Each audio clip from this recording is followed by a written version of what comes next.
Salut à tous. Aujourd'hui, je vous présente pour la 6e fois un roman dont vous êtes la victime. Et ouais, ça commençait à faire un bout pareil. Et ce retour est marqué par la chronique de l'un des meilleurs romans que j'ai lus de ce collectif jusqu'à présent. L'océan a le goût du sang. Seconde contribution de LP Sicard à cette collection. Mais avant d'en dire plus, voici de quoi ça parle.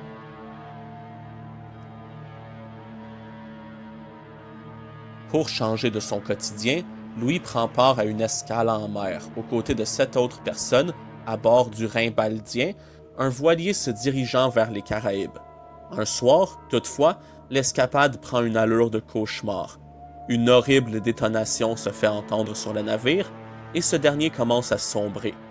Alors qu'il s'affaire à déprendre les bateaux pneumatiques, le mât cède et la baume fauche le capitaine. Pris de panique, et puisqu'ils sont trop nombreux pour se partager la même embarcation de secours, le groupe se voit forcé de se séparer. Une moitié prend un premier bateau pneumatique muni d'un moteur, tandis que l'autre moitié prend le deuxième bateau, qui en est toutefois dépourvu. Et c'est là que nous est exposé notre premier choix à faire, qui sera hautement déterminant pour la suite des événements. D'un côté, on peut monter à bord du bateau le plus proche, c'est-à-dire celui qui dispose d'un moteur et à bord duquel Sylvain, le genre de bras droit du capitaine, Eugénie et Ashley attendent qu'on les rejoigne, et de l'autre, si on veut, si on s'en sent d'attaque, on peut faire le tour et rejoindre Pierre, Tim et Raphaël, qui ont pris le second bateau et qui nous implorent de loin. Pour ma part, j'ai choisi le premier choix. J'ai embarqué dans le bateau à moteur, avec Sylvain, Ashley et Eugénie. Je l'ai fait pour une raison précise. Pas pour le moteur, on ne savait pas tout de suite que l'autre bateau en avait pas. Non, je suis embarqué dans ce bateau-là à cause d'Ashley. Puis un peu d'Eugénie, qui est une femme qui peut sembler cliché aux premiers abords, mais qui a sa raison légitime d'avoir partagé cette croisière avec nous 7. Et il faut dire que ce personnage a son intérêt, même s'il est vraiment sous-exploité. Ashley, quant à elle, est une adolescente quelque peu ingénue, mais vraiment attachante et courageuse. Quant au reste de l'équipage, on a le couple Tim et Raphaël, qui n'ont d'autre fonction que d'exister comme étant le couple nouvellement marié du roman qui s'en va en lune de miel. Ah oui, et Tim sait utiliser une arme à feu. C'est tout.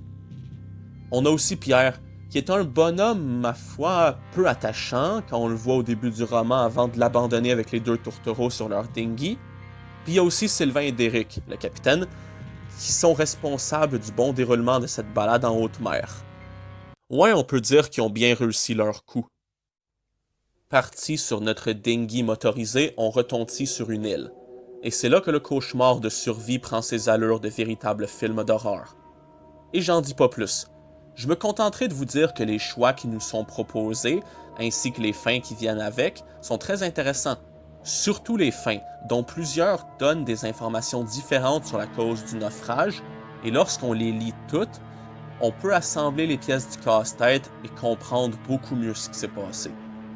On peut se faire des idées sur la nature de ce naufrage.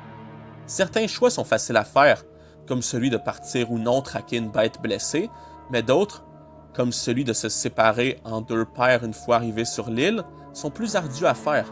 Mais globalement, j'ai beaucoup aimé mes découvertes. LP Sicard nous prouve une nouvelle fois qu'il maîtrise l'horreur.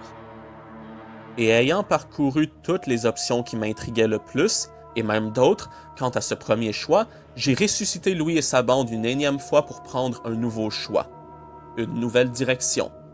Alors que nous étions de retour sur le Rhimbaldien en plein naufrage, je me suis armé de courage et j'ai fait le tour pour aller rejoindre l'autre moitié de l'équipage, soit Pierre, Tim et Raphaël.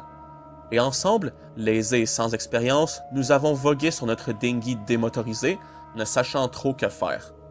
Jusqu'à ce que deux choix nous soient offerts. Mais, je ne vous les dirai pas. À vous de voir pour ceux-ci. Je vous dirai juste une chose, j'ai beaucoup aimé ces choix. Peut-être un peu plus que ceux proposés par l'autre moitié de l'équipage. J'ai aimé leur variété, comme avec le premier groupe d'ailleurs, sauf qu'ici, les choix revêtent deux scènes différentes, si vous voyez ce que je veux dire. En somme, l'histoire est bonne, vraiment bonne, et ce fameux chapitre 13 permet d'éclairer notre lanterne quant au pourquoi du comment. L'horreur ici est vraiment bien amenée. Nos personnages progressent impuissants dans un cauchemar orchestré de toutes pièces, comme préécrit, planifié à l'avance par une tierce personne. Comme si leur histoire avait été écrite et qu'ils avaient été forcés à y agir en tant que protagonistes. Ok. Ceci dit, revenons à ce que j'ai pu dire plus tôt au sujet des personnages. J'ai dit que l'utilité de certains personnages était floue, ou encore que certains étaient délaissés, sous-exploités. Eh bien, je ne reviens pas sur ces affirmations, parce que vraiment, certains personnages semblent avoir pour unique fonction de crever, ou d'exécuter des actions précises afin de faire avancer l'intrigue. Et deux d'entre eux ont ici pour seul but de crever. Je pense à Derek et Eugénie, dont la mort sert soit à justifier les actions douteuses et la presse de l'un, ou à faire paniquer les autres. C'est tout. Chacun sa fonction, j'imagine. Concernant Derek, sa mort me semblait bien servir l'histoire, puisqu'il n'avait pas été relayé à l'arrière-plan tout du long de la situation initiale du roman. Mais Eugénie, je sais pas.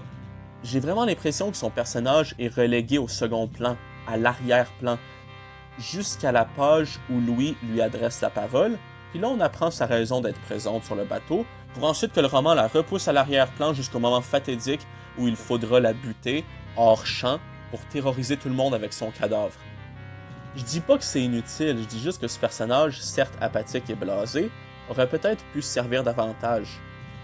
Bien que ce soit en adéquation avec sa personnalité, qu'elle reste un peu en retrait.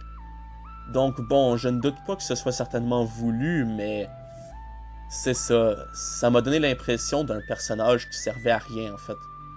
À part à crever. Bref. Parlons d'un autre personnage à m'avoir initialement pas vraiment convaincu. Pierre. Au début, Pierre ne me disait strictement rien. Il m'agaçait un peu, pour une raison qui m'échappe désormais. Et pourtant, c'est con parce que c'est loin d'être forcément un mauvais gars. Il a sa profondeur, et on va en explorer la surface en fuyant à ses côtés lors du sombrage du Rimbaldien. Je vous invite à jeter un œil à ces quelques chapitres. Et la narration de L.P. Sicard, comme toujours, se marie à merveille à l'histoire racontée. Il a sa manière d'écrire, de formuler ses phrases, y mêlant quelques formules plus poétiques qui riment parfois, et ça me plaît toujours autant. Quant au dialogue, tout est plutôt bien foutu, les dialogues sont consistants et pas mal formulés dans l'ensemble. En conclusion, L'Océan a le goût du sang, dont le titre peut se lire de deux manières, est un très bon roman interactif. Les choix sont poignants, on se sent investi de la mission de les aider, même si avec un groupe comme l'autre, bien plus avec l'un que l'autre, on sait qu'on ne pourra pas sauver tout le monde. Les personnages sont attachants ou intéressants, bien que certains laissent malheureusement de marbre, et d'autres laissent l'impression de servir à rien. Les dialogues sont bien écrits, l'horreur est bien amenée, et tout ce mystère autour du naufrage donne sérieusement envie de parcourir le plus de choix possible. En résumé, ce roman fut pour moi un bon retour dans ce collectif. Surtout après presque 2 ans sans en avoir lu un de plus. Et comme si le destin m'en félicitait, voici ce sur quoi je tombe durant l'écriture de cette chronique.